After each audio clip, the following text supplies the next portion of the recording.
नमस्कार साथियों, स्वागत है आपका एक बार फिर से आपके अपने YouTube चैनल में। आज मैं एक ऐसे महान व्यक्ति के बारे में आपको बताने जा रहा हूँ जिनको फादर ऑफ मॉडर्न इंडिया और जिनको भारत का पुनर्जन्म करने वाला व्यक्ति माना जाता है, डैट इज़ द राजा राम मोहन रॉय। इनकी आज बायोग्राफी करेंगे। इनके साथ जुड़े कुछ इंटरेस्टिंग पॉइंट्स, इनका कंट्रीब्यूशंस कितना ज़्यादा है इंडिया को रिफॉर्म करने में। जब आप पढ़ेंगे, पूरा वीडियो देखेंगे तो आप सरप्राइज़ हो जाएंगे कि एक ऐसी वाइड सोच वाली ये पर्सनैलिटी थे। चलिए शुरू करते हैं वीडियो शुरू करने से पहले एक गुजारिश है, अगर वीडियो अच्छा लगे तो प्लीज़ लाइक शेयर ज़रूर कर देना और स्टूडेंट के साथ ये इन्फॉर्मेशन ज़रूर शेयर करना।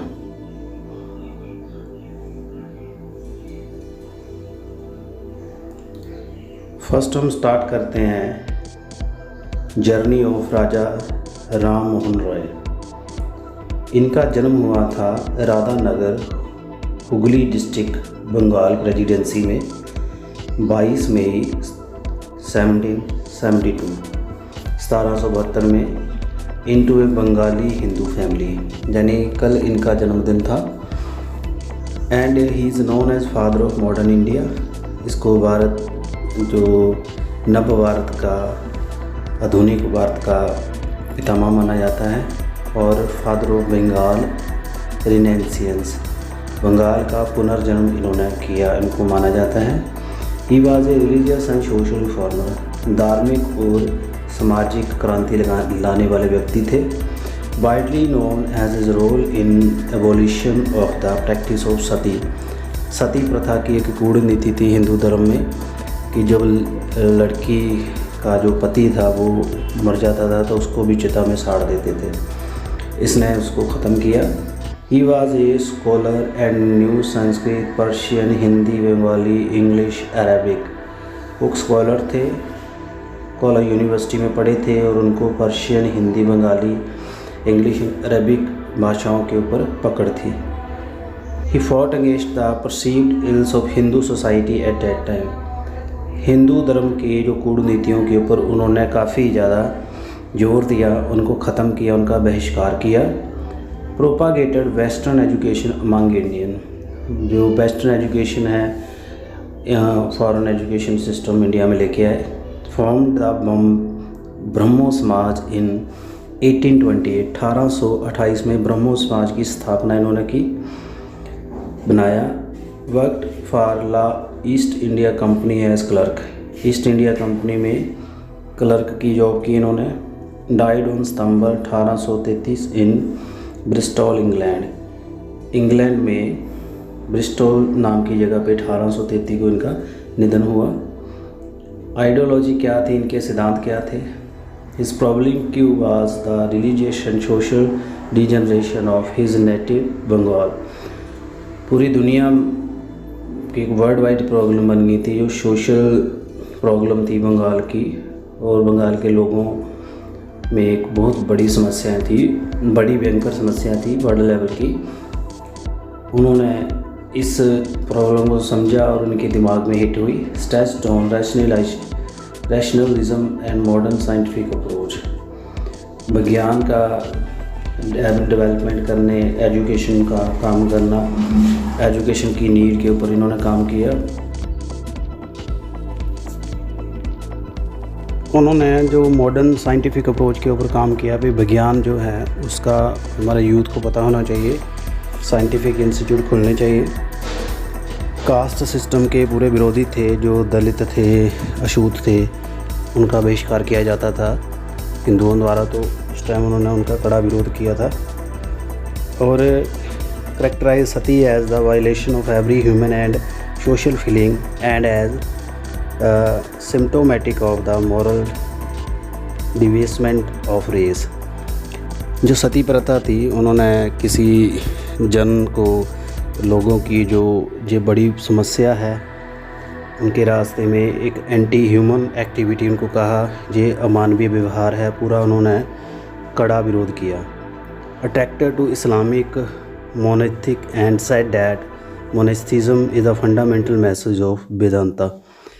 और इस्लामिक जो थे उनका भी वो सम्मान करते थे, मोहम्मडन का, मुसलमानों का, उनके भी पक्षपाती थे, यानी सभी धर्मों के वो पक्ष में थे। Believe that the unless women were freed from inhuman form of oppression like illiteracy, child marriage, sati प्रथा, Hindu society cannot progress.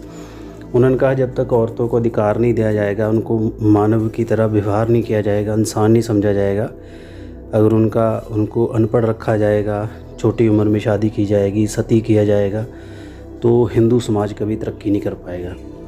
Believed in social equality, समाज में समानता के ऊपर विश्वास करते थे।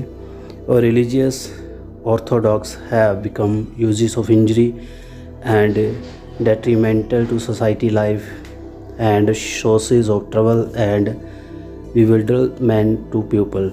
उन्होंने कहा जो रूढ़िवादी लोग हैं, जो धार्मिक दंगे फसाद करवाते हैं, वो समाज के ऊपर जो रूढ़िवादी लोग थे उनके वो पूरे विरोधी थे। तो ये उनकी आइडियोलॉजी थी, काफ़ी विशाल सोच के मालिक थे और उनके ऊपर उनका फोकस था। हर एक प्रॉब्लम इंडिया की उन्होंने समझी, क्या क्या मुसीबतों से उस टाइम भारत जूझ रहा है, फिर उन्होंने इसके ऊपर काम किया। रिलीजियस रिफॉर्म लेके आए, उन्होंने पब्लिश किया Tuhfat ul Muwahhidin gift to deists in 1803, exposing the irrational religious belief and corrupt practice of Hindu as belief in revelation and prophet miracles. उन्होंने हिंदू धर्म के ऊपर जो उनके अंधविश्वास थे, लोगों को बेवकूफ़ बनाया जाता था, उनके ऊपर उन्होंने एक पब्लिश किया, लेख लिखा और हिंदू धर्म की जो कमियां थी सारी उन्होंने लोगों को बताई। Founded Atmiya Sabha in 1814 into campaign against the idolatry, caste, heredity and meaningless ritual and other social. फिर उन्होंने एक सभा बुलाई, उन्होंने फिर सभी मुद्दों के ऊपर जो समाज में कुरीतियाँ थी उस टाइम इंडिया में, बंगाल की, उनके ऊपर उन्होंने चर्चा की। Criticise the ritualism and Christianity and reject the Christian as the incarnation of God. उन्होंने क्रिश्चियन का विरोध किया, वो पकड़ के लोगों को क्रिश्चियन बना रहे थे और अपने आप को ही भगवान मानते थे, भी बाकी कोई धर्म नहीं है, उनका इन्होंने विरोध किया। सोशल रिफॉर्म लेके आए और रिफॉर्मिस्ट हैं धर्म के, और association as instrument of social and political transformation, social और सामाजिक और राजनीतिक ट्रांसफॉर्मेशन की उन्होंने। फाउंडर द आत्मीय सभा, इसके बारे में आपको मैंने बता दिया। और कलकत्ता यूनिटेरियन एसोसिएशन बनाई एंड ब्रह्मो सभा 1828 में, जो कि बाद में ब्रह्म समाज बना। Attacked child marriage, illiteracy women and degraded state of window. औरतों को छोटी उम्र में शादी करना, उनको अनपढ़ रखना और विधवा को उसका बहिष्कार करना, इनके ऊपर उन्होंने रोक लगाई। कैंपेन किया कास्ट सिस्टम के against, untouchability, superstitions and use of intoxicants. अछूतों के ऊपर जो जुर्म होते थे उनका बहिष्कार किया, लोगों को उनकी प्रॉब्लम के बारे में बताया। Had pioneering thought and work for emancipation of women and especially on the abolition of sati and widow marriage. औरतों की जो समस्याएं समझने वाले वो पहले व्यक्ति थे, उन्होंने उनके ऊपर काम किया। सती प्रथा हो गई और विधवा की जो बहिष्कार होता था उसके ऊपर उन्होंने काफ़ी काम किया। Demanded the right of inheritance and property for women. औरतों को भी प्रॉपर्टी का अधिकार दिया, औरतों को भी, लड़कियों को भी माँ बाप की प्रॉपर्टी का हक होता है, ये उन्होंने राइट दिलवाया। इकोनॉमिक एंड पॉलिटिकल रिफॉर्म क्या लेके आए? Civil liberties. He wanted to extend the benefit of civil liberty to Indian people like British Constitution। लोगों को भी जो प्रशासनिक जो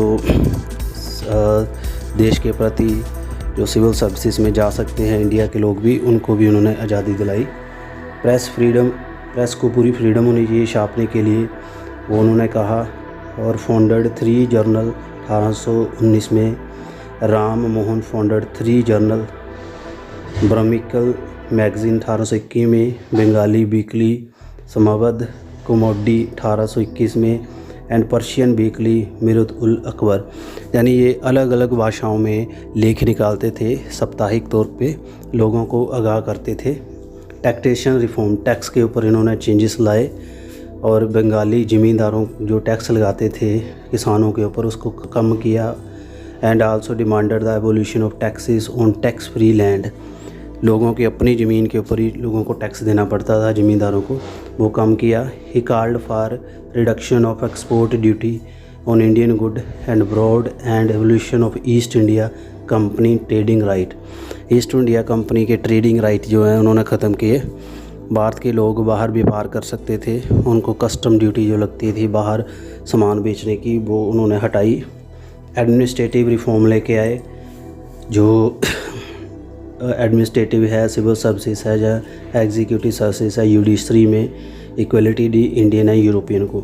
यानी इंडियन भी वहाँ काम कर सकते हैं, ऑफिसर बन सकते हैं, आईएएस ऑफिसर बन सकते हैं, जज बन सकते हैं, पुलिस में या आर्मी में भर्ती हो सकते हैं। ये सारे उनको हक दिलाए। एजुकेशनल रिफॉर्म लेके आए एंड मॉडर्न एजुकेशन का फ़ायदा बताया इंडिया को। एंड सपोर्टेड किया David Hare effort to find the Hindu college बना था 1817 में, इसको सपोर्ट किया। Roy's English school taught mechanics and Voltaire philosophy, उसका उन्होंने समर्थन किया। Establish the Vedanta college in 1825 where the courses in both Indian and western social physical and science offered. Vedanta college बताया 1825 में बनाया उन्होंने, फाउंड किया। वहाँ इंडियन एंड फॉरेन जो सारी स्टडी करवाई जाती थी साइंस की। So he was a great man, I want salute him. और उन्होंने बंगाल को बदल के रख दिया एंड उनको बंगाल का पुनर्जन्म निर्माता कहा जाता है, मॉडर्न इंडिया का फादर कहा जाता है। रेनियंसेस यानी पुनर्जन्म किया उन्होंने बंगाल का। बंगाल में जो ईस्ट इंडिया कंपनी थी उसकी कूटनीतियों का बहिष्कार किया, भारतीयों को हक दिलाए और औरतों के ऊपर जो जुल्म होते थे, अनटचेबल के ऊपर जो जुल्म होते थे उनको ख़त्म किया। किसानों के समर्थक थे, धार्मिक सभी हिंदू जो कूटनीतियाँ हैं उनके बहिष्कार करते थे और जो धर्म के नाम पे लोगों को बहकाते हैं उनका पूरा बहिष्कार किया। So he was really a miracle person and सभी भारतवासियों को उनके ऊपर नाज है और नाज होना चाहिए। 22 मई को उनका जन्मदिन था। इस मौके के ऊपर मैंने ये वीडियो बनाने का सोचा ताकि सभी को, जिनको नहीं पता उनके बारे में पता चले। हिस्ट्री की बुक्स में उनका नाम आता है एंड उनके काम देखो कितने ज़्यादा हैं, जो मैंने थोड़ी कलेक्शन की है। और भी बहुत ज़्यादा है उनके ऊपर, जितना ज़्यादा बोला जाए वो कम है। And he was really a great personality. Thanks for watching this video. Please like share this video. अगर आप और ऐसे महान व्यक्तियों के ऊपर बायोग्राफी के वीडियो चाहते हो तो वीडियो ज़्यादा से ज़्यादा शेयर करिए एंड कमेंट करिए किस महान भारतीय के ऊपर आप बायोग्राफी चाहते हो and I will try to make next video on that person. Thank you.